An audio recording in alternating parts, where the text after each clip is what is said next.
Hi students, third unitல next நம்ம பார்க்க போகிற டாபிக் parallel processing அப்படிங்கிறது. ஓகேவா? ஸோ இதுக்கு முன்னாடி நம்ம CPU ஆர்கனைசேஷன் அப்படிங்கிறது பார்த்து முடித்தோம். ஸோ அதில் என்னென்ன பார்த்துருப்போம்னு உனக்கு தெரியும். 3 ஆர்கனைசேஷன், அந்த 3 ஆர்கனைசேஷனில் யூஸ் ஆகிற இன்ஸ்ட்ரக்ஷன்ஸ் அண்ட் தென் அதில் யூஸ் ஆகிற அட்ரஸ் ஃபீல்ட்ஸ் இந்த மாதிரி நிறையா பார்த்துருந்தோம். ஸோ அது தனி டாபிக், அந்த டாபிக் முடிஞ்சிருச்சு. இப்போ அடுத்த டாபிக் நம்ம ஸ்டார்ட் பண்ணிட்டோம், parallel processing. Okay, so parallel processing, what is the use of the parallel processing அப்படின்னு பார்த்தோம்னா, ஸோ சிபியூக்குள்ளே எப்படி இன்ஸ்ட்ரக்ஷன்ஸ்லாம் இப்போ எக்ஸிக்யூட் ஆகுது, நம்ம கொடுக்குற இன்ஸ்ட்ரக்ஷன்ஸ் எப்படி எக்ஸிக்யூட் ஆகுது, ஒப்பரன்ஸை எப்படி ஃபெச் பண்ணுது, இந்த மாதிரி நிறையா பார்த்தோம். ஸோ இது எப்படி நடக்குது அப்படின்னு பார்த்தது மாதிரி நம்ம அந்த சிபியூவில் அதோட பெர்ஃபார்மன்ஸை இன்க்ரீஸ் பண்ணுறதுக்கு வேறு என்னெல்லாம் செய்யலாம். ஸோ பேசிக்காக நம்ம ஒரு விஷயம் கண்டுபிடிச்சிட்டோம் அப்படின்னா எப்போவுமே அதோட நம்ம சாட்டிஸ்ஃபை ஆகிறது கிடையாது. நம்ம மேற்கொண்டு அதில் சம் என்ஹான்ஸ்மெண்ட்ஸ் நம்ம கொடுத்துக்கிட்டே இருப்போம் பார்த்தீங்களா. ஸோ அந்த மாதிரி என்ஹான்ஸ்மெண்ட்ஸ் கொடுக்கும்போது சிபியூ இன்ஸ்ட்ரக்ஷன்ஸ் எடுக்குது, எக்ஸிக்யூட் பண்ணுது அப்படிங்கிற மாதிரி இல்லாமல் அந்த சிபியூவோட எக்ஸிக்யூஷனை இன்னும் கொஞ்சம் என்ஹான்ஸ் பண்ணுறதுக்கு, ஃபாஸ்டர் ஆக்கிறதுக்கு, எஃபிஷியன்ட் ஆக்கிறதுக்கு இந்த மாதிரி எவ்வளவோ சில என்ஹான்ஸ்மெண்ட்ஸ் நம்ம உள்ளே பண்ணிகிட்டு இருக்கோம்.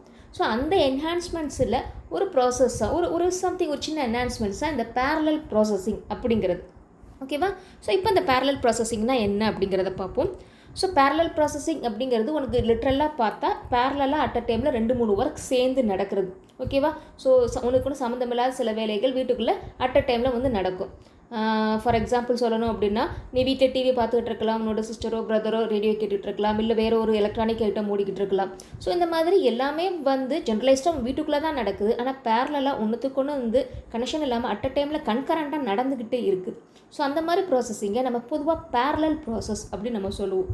நம்ம சிஸ்டத்தை எடுத்துட்டோம்னா வாட் இஸ் parallel processing அப்படின்னு பார்த்தோம் அப்படின்னா, உன் சிஸ்டம் ஆனில் இருக்குது, உன் சிஸ்டத்தில் வந்து ஏதாவது ஒரு வீடியோ ப்ளே பண்ணியிருக்கலாம், அண்ட் தென் ஏதாவது ஒரு டாக்குமெண்ட்டை வந்து பிரிண்டிங் அது ஓடிக்கிட்டு இருக்கும், பிரிண்டர் ஓடிக்கிட்டு இருக்கலாம். தென் நீ யாருக்காவது வந்து இமெயில் பண்ணிக்கிட்டு இருக்கலாம், இல்லை ஏதோ ஒன்று ப்ரௌஸ் பண்ணிக்கிட்டு இருக்கலாம். இந்த மாதிரி சில ப்ராசஸ் உனக்கு அட் அ டைமில் எல்லாமே நடந்துக்கிட்டு இருக்கும். பின்னாடி ஒரு ஆடியோ ப்ளே ஆகிட்டு இருக்கும், நீ அந்த ஆடியோவை கேட்டுக்கிட்டு இருப்ப, ஒரு சாங் ப்ளே பண்ணி விட்டுருப்ப, அந்த சாங் ப்ளே ஆகிட்டு இருக்கும். ஒரு வேர்ட் டாக்குமெண்ட்லேருந்து ஒரு 100 பேஜஸ் நீ பிரிண்ட் கொடுத்துருக்கு அப்படின்னு 100 பேஜஸ் பிரிண்ட் ஓடிக்கிட்டு இருக்கும். அண்ட் தென் ப்ரௌசர் ஓப்பன் பண்ணி அதில் சம்திங் ஏதோ ப்ரௌஸ் பண்ணலாம், இல்லை மெயில் பண்ணலாம், இல்லை வாட் எவர் இட் இஸ் ஏதோ ஒன்று பண்ணிக்கிட்டு இருக்கலாம். ஸோ இந்த மாதிரி இது எல்லாமே அந்த செகண்டில் நடந்துகிட்டு இருக்கும். எல்லாமே ப்ளே பண்ணி முடிச்சதுக்கப்புறம் தான் நான் ப்ரௌஸ் பண்ண அலோவ் பண்ணுவேன், ப்ரௌஸ் பண்ணி முடிச்சதுக்கப்புறம் தான் நான் பிரிண்ட் பண்ண அலோவ் பண்ணுவேன்னு சொல்லி நம்ம சிஸ்டம் சொல்கிறது கிடையாது. ஓகேவா? ஸோ இது எல்லாமே உனக்கு பேரலாக ஒரே செகண்டில் நடந்துக்கிட்டு இருக்குது பார்த்தீங்களா. இதுதான் parallel processing அப்படின்னு நம்ம சொல்கிறது. ஓகேவா? ஸோ கன்கரண்ட் அப்படின்னு கூட சொல்லலாம். ஓகேவா? ஸோ அந்த மாதிரி பேரலாக நம்ம ப்ராசஸிங் நம்ம சிபியூக்குள்ளே நடக்குது அப்படின்னா அது எப்படி நடக்குது, அதுக்கு என்ன மாதிரியான காம்பனன்ட்ஸ் எல்லாம் உனக்கு யூஸ் ஆகுறோம், அதில் யூஸ் ஆகிற அந்த டெக்னிக்ஸ் பேர் என்ன அப்படிங்கிறத தான் நம்ம இனிமேல் நம்ம பார்க்க போகிறோம். ஓகேவா? So first what is parallel processing, அதுக்கான டெஃபினேஷன் என்னென்னு பார்ப்போம். So it is used to execute concurrent data processing. So concurrent data processing அப்படிங்கிறது வெரி சிம்பிளாக கன்கரண்ட்டாக நடக்கிறது. இப்போ ஃபார் எக்ஸாம்பிள் உனக்கு சொல்லணும், நாங்கள் போர்டில் எழுதிக்கிட்டு இருப்போம், அட் அ டைமில் நீ பின்னாடி என்ன செஞ்சுட்டு இருப்ப, பேசிக்கிட்டு இருப்ப, இல்லை வேறு என்ன செய்வேன் எங்களுக்கு தெரியாமல் பெஞ்சு கட்டில் என்னமாவது வச்சு சாப்பிட்டுக்கிட்டு இருப்பேன். இந்த மாதிரியான நிறைய வேலைகள் நீ கிளாஸில் செஞ்சுக்கிட்டு இருப்பீங்க, எங்களுக்கும் தெரியும். ஸோ நான் நடத்துகிற அந்த டைமில் இதெல்லாம் செய்யக்கூடாது அப்படின்னாலும் ஆனால் கன்கரண்ட்டாக அதே வேலை நீ செஞ்சுக்கிட்டு இருப்ப.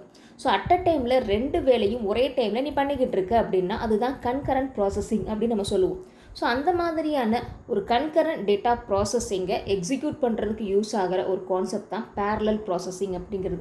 இது எதுக்காக யூஸ் பண்ணுறோம் அப்படின்னா ஃபாஸ்டர் எக்ஸிக்யூஷன், அதாவது சீக்கிரமாக அந்த வேலையை முடிக்கணும் அப்படிங்கிறதுக்கு வேண்டி நம்ம செய்கிற ஒரு ப்ராசஸிங் தான் இந்த parallel processing. ஓகேவா? ஸோ நம்ம கம்ப்யூட்டரை ஸ்பீடப் பண்ணுது, நம்ம செய்ய வேண்டிய வேலையை சீக்கிரம் செஞ்சு முடிக்குது. இப்போ பிரிண்ட் பண்ணி முடித்ததுக்கப்புறம் தான் நீ ப்ரௌஸ் பண்ணணும்னு ஒன்று லிமிட் பண்ணால் என்ன நடக்கும், நீ 100 பேஜஸை பிரிண்ட் பண்ணி முடிக்கிற வரைக்கும் நீ வெயிட் பண்ணிக்கிட்டே இருக்கணும். ஓகேவா?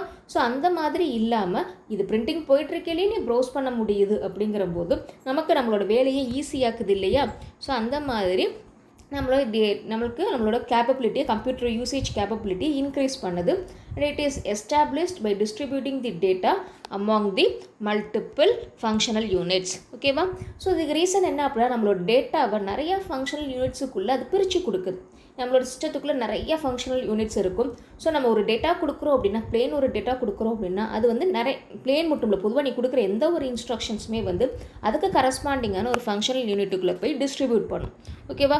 ஸோ பொதுவாக ஒரு ப்ராசஸர் என்னென்ன மாதிரியான ஃபங்க்ஷனல் யூனிட்ஸ் கூட எல்லாம் கனெக்ஷனில் இருக்குது அப்படின்னு பார்த்தோம்னா, ஓகே, ஸோ இந்த இடத்துல ஆக்சுவலாக ஒரு டயக்ராம் வரைஞ்சிக்கணுமா, இந்த நோட்ஸ் நீங்கள் எடுத்து பார்க்கும்போது ஞாபகம் வச்சுக்கோங்க, இந்த இடத்துல ஒரு டயக்ராம் வரணும். அந்த டயக்ராம் இந்த இடத்துல வரையலை. ஸோ அந்த டயக்ராமை நான் இப்போ நான் காமிக்கிறேன், நீங்கள் அதை பார்த்து வரைஞ்சி வச்சுக்கோங்க. ஓகேவா? ஸோ இதுதான் அந்த டயக்ராம். ஸோ நம்மளோட ப்ராசஸை என்னென்ன ஃபங்க்ஷனல் யூனிட்ஸ் எல்லாம் உள்ளே வச்சுருக்குது, என்னென்ன ஃபங்க்ஷனல் யூனிட்ஸோட கனெக்ட் ஆகிருக்குது அப்படின்னு சொல்கிற ஒரு டயக்ராம். ஸோ நம்மளோட ப்ராசஸருங்கிறது ப்ராசஸர் ரெஜிஸ்டர் மூலமாக தான் நம்ம ப்ராசஸரை எப்போவுமே நம்ம யூஸ் பண்ண போகிறோம். அதாவது நம்ம வந்து என்ன பண்ண போகிறோம், கனெக்ட் பண்ண போகிறோம். ஸோ ப்ராசஸர் ரெஜிஸ்டர் தான் நம்ம மெமரி கூட ப்ராசஸர் கூட எல்லாத்துக்கூடையுமே கம்யூனிகேட் பண்ணிக்கிட்டு இருக்க ஒரு ரெஜிஸ்டர். ஸோ இந்த ரெஜிஸ்டர்ஸ் இத்தனை யூனிட்ஸ் கூட நமக்கு கனெக்ஷனில் இருக்குது.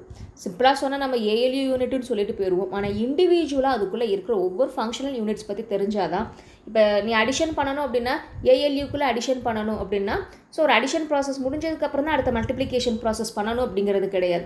ஏன்னா நமக்கு வந்து அந்த யூனிட்ஸ் தனித்தனியாக பிரித்து வச்சுருக்கிறதுனால நம்ம தனித்தனியாக கூட நம்ம செஞ்சுக்க முடியும். ஸோ என்னென்ன ஃபங்க்ஷனல் யூனிட்ஸ் இருக்குதுன்னு பாருங்கள். இது எல்லாம் வந்து ஒரு ப்ராசஸர் கூட லிங்காக இருக்கிற some functional units. Adder, subtractor, integer multiplication, logic unit, shift unit, incrementer, and then float point add subtractor, float point multiplication. ஓகேவா?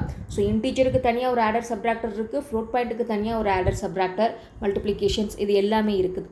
ஓகேவா? ஸோ இத்தனை ஃபங்க்ஷனல் யூனிட்ஸ், இது ஒவ்வொன்றும் பார்த்தீங்கன்னா ஒரு காம்பினேஷனல் சர்க்யூட்ஸ். அதாவது ஃபஸ்ட் யூனிட்லேயே பார்த்துருப்போம் எப்படி அரித்மெட்டிக் ஆப்ரேஷன் நடக்குது அப்படிங்கிறத. ஃபுல் ஆடர் ஹாஃப் ஆடர் வச்சுலாம் நம்ம பார்த்துருப்போம், ஞாபகம் இருக்கும்னு நினைக்கிறேன். ஃபுல் ஆடர் ஹாஃப் ஆடர் வச்சு எப்படி அரித்மெட்டிக் ஆப்ரேஷன் நடக்குது, எப்படி சப்ராக்ஷன் ஆப்ரேஷன் நடக்குது, அந்த ஒன்ஸ் காம்ப்ளிமெண்ட் டூஸ் காம்ப்ளிமெண்ட்ஸ் வச்செல்லாம் அந்த ப்ராசஸ் எப்படி நடக்குது அப்படிங்கிறது ஃபஸ்ட்டு யூனிட்லேயே நம்ம அரித்மெட்டிக் சர்க்யூட்டுங்கிற கான்செப்டில் நம்ம பார்த்துருப்போம். ஓகேவா? ஸோ அந்த மாதிரி இது ஒவ்வொன்றும் ஒரு சர்க்யூட், ஒரு காம்பினேஷனல் சர்க்யூட்ஸ். ஓகேவா? ஸோ காம்பினேஷனல் சர்க்யூட்ஸுங்கிறது உனக்கு தெரியும், அதுவும் ஞாபகம் இருக்கும். Combinational circuit, sequential circuit, so இது எல்லாமே உனக்கு ஃபஸ்ட் யூனிட்டில் நான் சொன்னது தான். எப்போவுமே ஒரு யூனிட்டில் சொன்னது கண்டினியூவாக நெக்ஸ்ட் யூனிட்ஸில் வரும்னு நான் சொல்லியிருக்கேன் இல்லையா? ஸோ காம்பினேஷனல் சர்க்யூட்ஸ் அப்படிங்கிறது nothing but the connections of the some gates. ஓகேவா? ஸோ அதாவது கிளாக் சிம்பிள்ஸ் இல்லாமல் உனக்கு எல்லாமே வந்து கனெக்ட் ஆகிருக்கிறது தான் காம்பினேஷனல் சர்க்யூட்ஸ் அப்படிங்கிறது. ஸோ காம்பினேஷனல் சர்க்யூட்ஸ் அதெல்லாம் தான் நமக்கு இந்த சர்க்யூட்ஸ் எல்லாமே உனக்கு காம்பினேஷனல் சர்க்யூட்ஸாக இருக்கும். இது ஒவ்வொரு யூனிட்டும் ஒரு காம்பினேஷனல் சர்க்யூட்ஸ். ஓகேவா? ஸோ இதுதான் ப்ராசஸர் வித் மல்டிபிள் ஃபங்க்ஷன்ஸ். ஒரு ப்ராசஸர் ரெஜிஸ்டர் கூட என்னென்ன ஃபங்க்ஷனல் யூனிட்ஸ் எல்லாம் உனக்கு கம்யூனிகேட் பண்ணும் அப்படின்னு சொல்கிறது. ஓகே,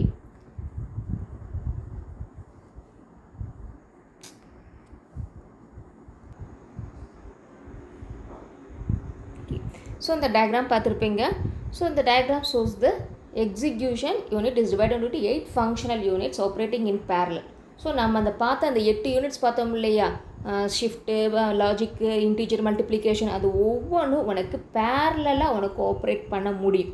ஓகேவா? நம்மளோட எக்ஸிக்யூஷன் யூனிட்னு எடுத்துக்கிட்டோம் அப்படின்னா, அதாவது நம்மளோட ப்ராசஸர் அப்படின்னு எடுத்துக்கிட்டோம் அப்படின்னா, அந்த 8 யூனிட்ஸ் நம்ம தனித்தனியாக 8 பார்த்தோம் இல்லையா, அது ஒவ்வொன்றும் பேரலாக நம்மளால் ஃபங்க்ஷன் பண்ண வைக்க முடியும். ஓகேவா? ஸோ இதுதான் அந்த 8 ஃபங்க்ஷனல் யூனிட்ஸாக பிரித்து காமிச்சிருக்கான மெயின் மோட்டோ. ஓகேவா? ஸோ இந்த இடத்துல உனக்கு ஒரு டயக்ராம் வரணும், processor with multiple functional units அப்படின்னு சொல்லிட்டு ஒரு டயக்ராம் வரணும்.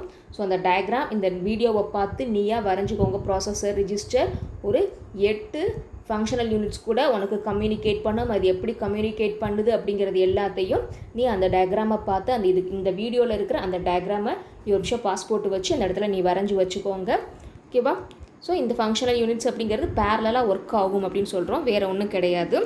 நெக்ஸ்ட் என்ன அப்படின்னா, இந்த பேரலல் ப்ராசஸிங்கை நம்ம வந்து எப்படி கிளாஸிஃபை பண்ண போகிறோம் அப்படின்னா, இன்ஸ்ட்ரக்ஷன்ஸ் அண்ட் டேட்டா ஸ்ட்ரீம் அப்படின்னு சொல்லி கிளாஸிஃபை பண்ண போகிறோம். அதாவது அந்த பேரலல் ப்ராசஸிங் எப்படி நடக்குது அப்படின்னு தெரிஞ்சுக்கிறதுக்கு முன்னாடி இன்ஸ்ட்ரக்ஷன் ஸ்ட்ரீம்னா என்ன, டேட்டா ஸ்ட்ரீம்ஸ்னால் என்ன, அந்த இன்ஸ்ட்ரக்ஷன் அண்ட் டேட்டா ஸ்ட்ரீம்ஸ் அப்படிங்கிறது எப்படி வந்து நம்மளோட சிஸ்டத்தில் இன்வால்வ் ஆகுது அப்படிங்கிறத பற்றி தெரிஞ்சுக்குவோம். ஸோ இன்ஸ்ட்ரக்ஷன் ஸ்ட்ரீம் அப்படிங்கிறது என்ன அப்படின்னா, sequence of instruction read from memory is called as instruction stream. அதாவது நம்மளோட மெமரி இருக்குது, மெமரிக்குள்ளே இன்ஸ்ட்ரக்ஷன் ஸ்டோர் ஆகிருக்கும், இன்னொரு பார்ட்டில் உனக்கு ஆப்பரன்ஸ் டேட்டா ஸ்டோர் ஆகிருக்கும். இந்த மாதிரிலாம் நம்ம பார்த்துருக்கோம். ஸ்டோர்டு மெமரி ஆர்கனைசேஷன் அப்படிங்கிற கொஷனில் பார்த்துருப்போம். ஸோ இந்த இன்ஸ்ட்ரக்ஷன்ஸை நம்ம ஃபெச் பண்ணி எடுக்கிறோம். பொதுவாக வந்து ஃபெச், டீகோட், எக்ஸிக்யூட் அப்படிங்கிற ஃபேஸஸ் நீங்கள் ஞாபகம் இருக்கும்னு நினைக்கிறேன். இன்ஸ்ட்ரக்ஷன் சைக்கிள் அது.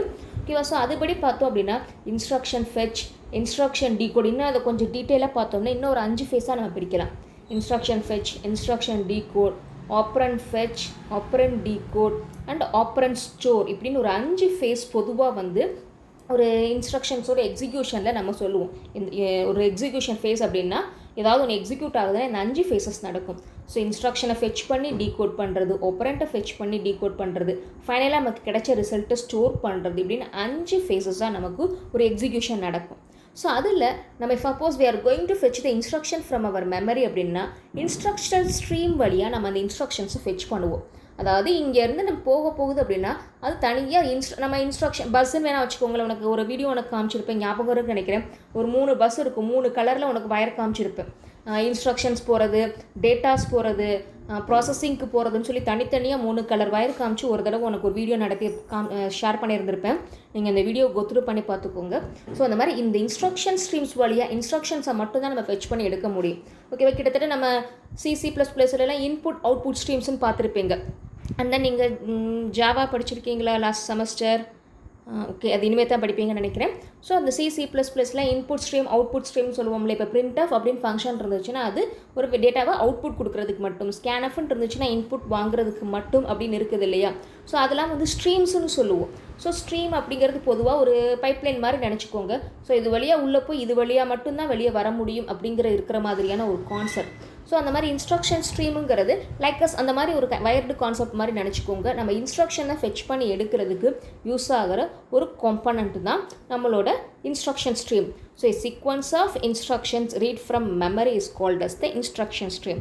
So in the same manner data stream அப்படிங்கிறது the operations performed on the data and the processor is called the data stream. So என்னென்ன ஆப்ரேஷன்ஸ் எல்லாம் நம்ம அந்த இன்ஸ்ட்ரக்ஷனில் நமக்கு எக்ஸிக்யூட் பண்ண போகிறோமோ அதுக்கு யூஸ் ஆகிற அந்த டேட்டாஸ் இருக்குல்லையே, அந்த டேட்டா எல்லாத்தையும் நம்ம ப்ராசஸ் பண்ணி கொண்டு போகிற அந்த ஒரு ஸ்ட்ரீமை தான் நம்ம டேட்டா ஸ்ட்ரீம் சொல்ல போகிறோம்.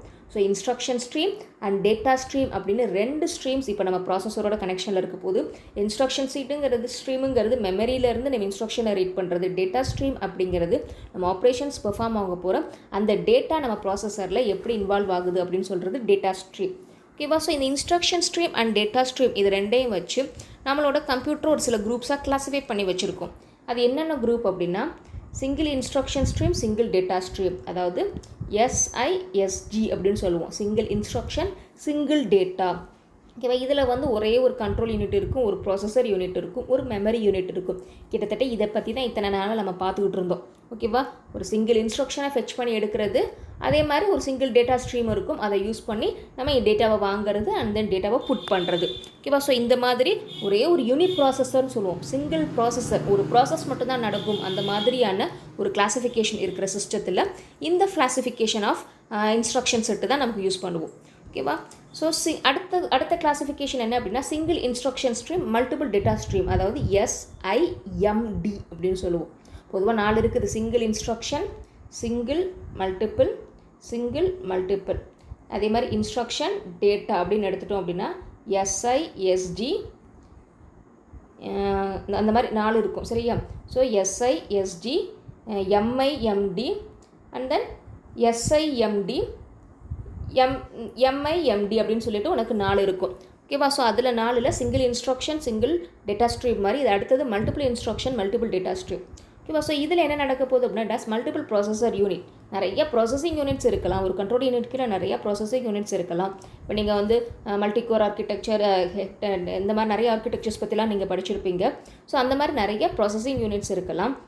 சேம் இன்ஸ்ட்ரக்ஷனை உனக்கு ரிசீவ் பண்ணும், சிங்கிள் இன்ஸ்ட்ரக்ஷன்ஸ். ஸோ சேம் இன்ஸ்ட்ரக்ஷனை ரிசீவ் பண்ணும், பட் ஆனால் டிஃப்ரெண்ட் டேட்டாவில் உனக்கு ஒர்க் ஆகும்.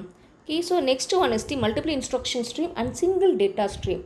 ஓகே, ஸோ இது என்ன அப்படின்னா நம்ம ப்ராக்டிக்கல் யூசேஜ்க்கு என்ன அது வரலை. ஓகேவா? ஸோ இதுக்கு முன்னாடி பார்த்த இந்த single instruction, single data stream அது முன்னாடி இருந்த ஒரு யூனிட் ப்ராசஸர் செட்டை உனக்கு கொடுக்குறது. கிட்டத்தட்ட கமாண்ட் ப்ராம்ப்ட் மாதிரி CMD மட்டும்தான் இருக்கும்.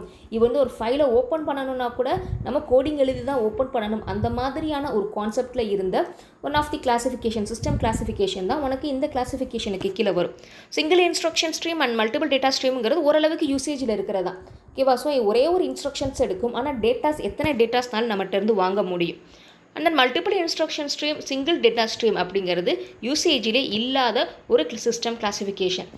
இந்த multiple data stream and multiple instruction stream MIMD அப்படிங்கிறது. ஓகேவா? ஸோ இதுதான் மல்டி ப்ராசஸர் ஆர்கிடெக்சர் அப்படின்னு சொல்கிற ஒரு ஆர்கிடெக்சரில் யூஸ் ஆகிற ஒன் ஆஃப் தி சிஸ்டம் கிளாஸிஃபிகேஷனை தான் நம்ம மல்டி ப்ராசஸர் ஆர்கிடெக்சர்னு சொல்ல போகிறோம். ஸோ இதில் வந்து நிறைய செவரல் ப்ரோக்ராம்ஸ் அட் அ டைமில் எடுத்து அதெல்லாம் ரன் பண்ண முடியும். ஓகேவா. ஸோ அட் அ டைமில் ஒரு ப்ரோக்ராம் பின்னாடி ரன்னிங்லேருந்து எக்ஸிக்யூஷன் ஓடி இப்போ நம்ம சொன்னோம் இல்லையா அந்த மாதிரி. ஸோ நிறைய டேட்டாஸை யூசர்ட்டேருந்து வாங்கிட்டு இருக்கும். இப்போ நீ ஒரு வீடியோ ப்ளே பண்ணுற அப்படின்னா அந்த வீடியோ ஃபைலை உள்ளேருந்து ஃபெச் பண்ணி எடுத்துக்கிட்டு இருக்கும். நீ ஒரு பிரிண்ட் போட்டுருக்கு அப்படின்னா வேர்ட் டாக்குமெண்ட்லேருந்து ஒரு ஃபைலை ஃபெச் பண்ணும். ஸோ இதெல்லாம் டேட்டா. ஒரு வீடியோ ஃபைல், ஒரு விஎல்சி ஃபைல்னால் அது ஒரு டேட்டா. ஒரு டிஓசி ஃபைல் அப்படின்னா அது ஒரு டேட்டா. ஓகேவா. ஸோ பிரிண்ட் ப்ளே அப்படிங்கிறதுலாம் இன்ஸ்ட்ரக்ஷன்ஸ். ஓகேவா. ஸோ இந்த மாதிரி டேட்டாஸ் அண்ட் தென் இன்ஸ்ட்ரக்ஷன்ஸ் இது எல்லாமே உனக்கு மல்டிப்புளாக இருக்கும். ஓகேவா. ஸோ அப்போ மல்டி ப்ராசஸ் ஆர்கிடெக்சர் இப்போ நம்ம யூஸ் பண்ணிகிட்டு இருக்க நம்மளோட மாடர்ன் ட்ரெண்ட் சிஸ்டம்ஸ் எல்லாமே இந்த மல்டி ப்ராசஸர் ஆர்கிடெக்சர் அப்படிங்கிற இந்த ஒரு கிளாஸிஃபிகேஷனுக்கு கீழே தான் வரும். ஓகேவா. ஸோ நிறைய இன்ஸ்ட்ரக்ஷன்ஸை நம்ம அட் அ டைமில் நம்மளால் எக்ஸிக்யூட் பண்ண முடியும். அது அட் அ டைமில் நிறைய டேட்டாவை நம்ம சிஸ்டத்துக்குள்ளேருந்து ஃபெச் பண்ணி எடுத்துக்க முடியும். அப்படின்னா அந்த சிஸ்டத்தை multiple instruction stream and multiple data stream அப்படிங்கிற அந்த கிளாஸிஃபிகேஷனுக்கு கீழே நம்மளால் கொண்டு வர முடியும். ஓகேவா. ஸோ இதுதான் பேரலல் ப்ராசஸிங்கோட பேசிக். ஓகேவா. ஸோ பேரலல் ப்ராசஸிங் அப்படின்னா அட் அ டைமில் நிறையா வேலையை நம்ம செய்கிறது. அதில் நீ மெயினாக வந்து அந்த ப்ராசஸர் ரிஜிஸ்டர்ஸுங்கிறது ஒரு 8 ஃபங்க்ஷனல் யூனிட்ஸ் கூட கனெக்ட் ஆகிருக்கும் அப்படிங்கிறத தெரிஞ்சுக்கணும். ஏன்னா எந்த ஒரு அரித்மெட்டிக் ப்ராசஸும் முந்தின ஆப்ரேஷன் முடிகிற வரைக்கும் வெயிட் பண்ணணும்னு அவசியம் கிடையாது. டிஃப்ரெண்ட் 8 ஃபங்க்ஷனல் யூனிட்ஸ் இருக்கிறதுனால அந்த 8 ஃபங்க்ஷனல் யூனிட்ஸும் உனக்கு பேரலாக ஒர்க் ஆகணும் அப்படிங்கிறத தெரிஞ்சுக்கணும். இது ஃபஸ்ட்டு பாயிண்ட். அண்ட் தென் சிஸ்டத்தை வந்து இந்த ப்ராசஸிங் பேசிஸில் சம் கிளாஸிஃபிகேஷன்ஸ் கொண்டு வர்றாங்க. என்னென்ன கிளாஸிஃபிகேஷன்ஸ் அப்படிங்கிறத இவ்வளோ நேரம் நான் சொல்லியிருந்திருப்பேன். SISD single instruction single data stream, and then multiple instruction single data stream, then single instruction multiple data stream and multiple instruction multiple data stream அப்படின்னு இந்த 4 கிளாஸிஃபிகேஷன்ஸ் உனக்கு இருக்குது. இல்லை இந்த multiple instruction single data stream அப்படிங்கிறது மட்டும் practical யூசேஜில் கொண்டு வரலை. இட்ஸ் ஜஸ்ட் இன் தியரியில் மட்டும்தான் இருக்குது. MIMDங்கிறதா இப்போ கரண்ட்டில் இருக்கிற மாடர்ன் ட்ரெண்ட் கம்ப்யூட்டர்ஸ் எல்லாமே நிறையா இன்ஸ்ட்ரக்ஷன்ஸை அட் அ டைமில் நம்மளால் எக்ஸிக்யூட் பண்ண முடியும். அட் த சேம் டைம் நிறைய டேட்டாஸை அது ஃபெச் பண்ணி எடுக்கவும் முடியும். ஓகேவா. ஸோ இந்த மாதிரியான ஒரு ப்ராசஸிங்கை தான் நம்ம பேரலல் ப்ராசஸிங். ஸோ இந்த MIMD அப்படிங்கிற இந்த கிளாஸிஃபிகேஷனில் பேரலல் ப்ராசஸிங் அப்படிங்கிற அந்த கான்செப்ட் அப்ளை ஆக போகுது. இதுதான் நம்மளோட சிஸ்டத்தோட அந்த ஸ்பீடை இன்க்ரீஸ் பண்ணவும் போகுது. ஓகேவா. ஸோ அந்த பேரலல் ப்ராசஸிங்னால நமக்கு என்ன யூசேஜ் அப்படின்னா ஏற்கனவே சொன்ன மாதிரி நிறைய யூசேஜஸ் அதில் இருக்குது. ரியல் டைம் அப்ளிகேஷன் பார்த்தோம் அப்படின்னா remote sensing, genetic engineering, military and then medical நிறைய இடத்துல உனக்கு அது ஒர்க் ஆகுது. ஓகேவா. ஸோ இப்போ இந்த பேரலல் ப்ராசஸிங் அப்படிங்கிறத சிஸ்டத்தில் நம்ம எப்படி கொண்டு வர போகிறோம், how this parallel processing it's going to be achieved in our system, in our computer அப்படின்னு பார்த்தோம் அப்படின்னா அதுக்கு யூஸ் ஆக போகிற டெக்னிக் தான் பைப்லைனிங் அப்படிங்கிற டெக்னிக். ஸோ இவ்வளோ நேரம் நம்ம what is parallel processing, why we need parallel processing எல்லாமே பார்த்தாச்சு. Then how this parallel processing is going to be achieved, is going to be is already achieved, is achieved in our system. What is the techniques need to achieve this parallel processing அப்படின்னு பார்த்தோம் அப்படின்னா that is pipelining. So இந்த பைப்லைனிங்கை பற்றி தான் நம்ம next பார்க்க போகிறோம். So next நம்ம அந்த பைப்லைனிங்கை பற்றி பார்ப்போம். தேங்க்யூ.